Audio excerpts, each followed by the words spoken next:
हेमा उस जमाने में हिंदी सिनेमा की साम्राज्ञी थी और सिनेमा जगत के सभी बड़े पुरुष सितारे धर्मेंद्र, जितेंद्र, संजीव कुमार सहित उनकी खूबसूरती के परवाने बने हुए थे।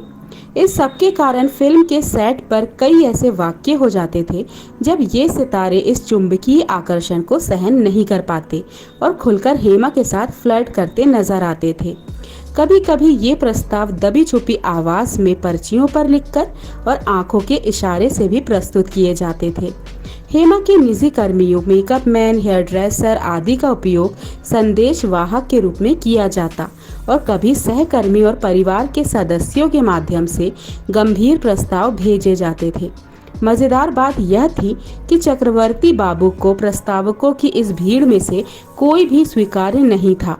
वे उत्तर भारतीय फिल्मी नायकों के प्रति अपनी घृणा और पूर्वग्रह को छिपाने का कोई प्रयास भी नहीं करते थे। हालांकि इसके लिए उनके पास एक ठोस कारण भी था।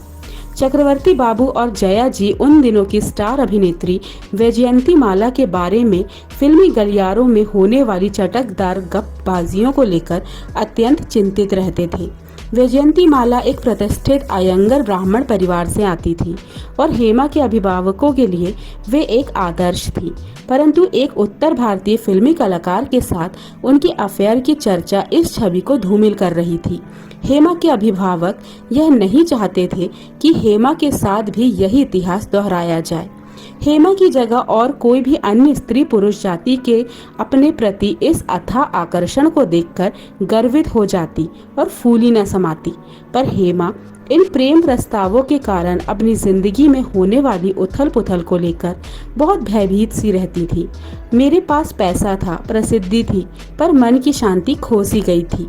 मैं दिन रात शूटिंग में ही व्यस्त रहा करती थी और मेरे पास रुकने या विचार करने का समय था ही नहीं।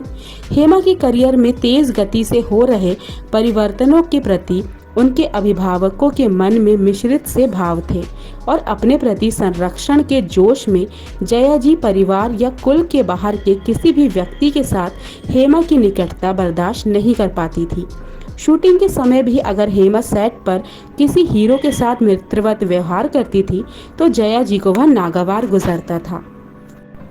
वे हेमा के लगभग सभी दृश्यों के समय उपस्थित रहती थीं और जब हेमा के किसी हीरो के साथ अंतरंग दृश्य फिल्माए जाने होते तो निर्देशकों को जया जी के अचानक आ धमकने का भय सताता रहता था।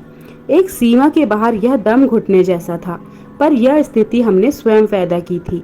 अपने पूरे पालन पोषण के दौरान मैंने कभी किसी निजी स्थान के बारे में विचार ही नहीं किया था और अब इसके लिए मांग करना मेरे लिए संभव नहीं था। बाकी अभिनेत्रियां अपने कई सारे राज सबसे छुपा कर रखती थी, पर मैं ऐसा नहीं कर पाई। मेरी तो अम्मा के साथ हर छोटी बड़ी बात को साझा करने की आदत सी पड़ चुकी थी। किसी दृश्य के बीच में अगर हेमा अपनी माँ का चेहरा सख्त होते देखती तो उनके हाव भाव जकड़ से जाते थे।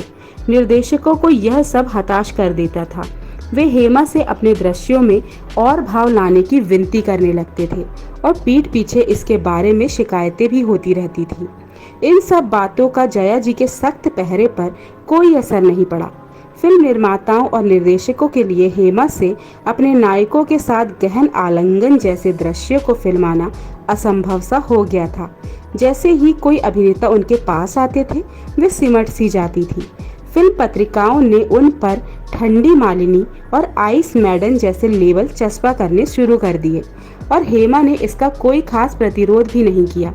उन्हें मेरे बारे में कोई भी राय बनाने का हक था। सच्चाई यह है कि मैं तो सारी यूनिट के साथ घुलना मिलना चाहती थी, पर तमाम प्रयासों के बावजूद मैं अपना संकोच छोड़ नहीं पाती थी। मैं आशा करती थी कि दूसरे लोग मेरी इस दुविधा को समझेंगे और इसे स्वीकार करते हुए भी मुझे अपनाएंगे, पर ऐसा ना हो सका।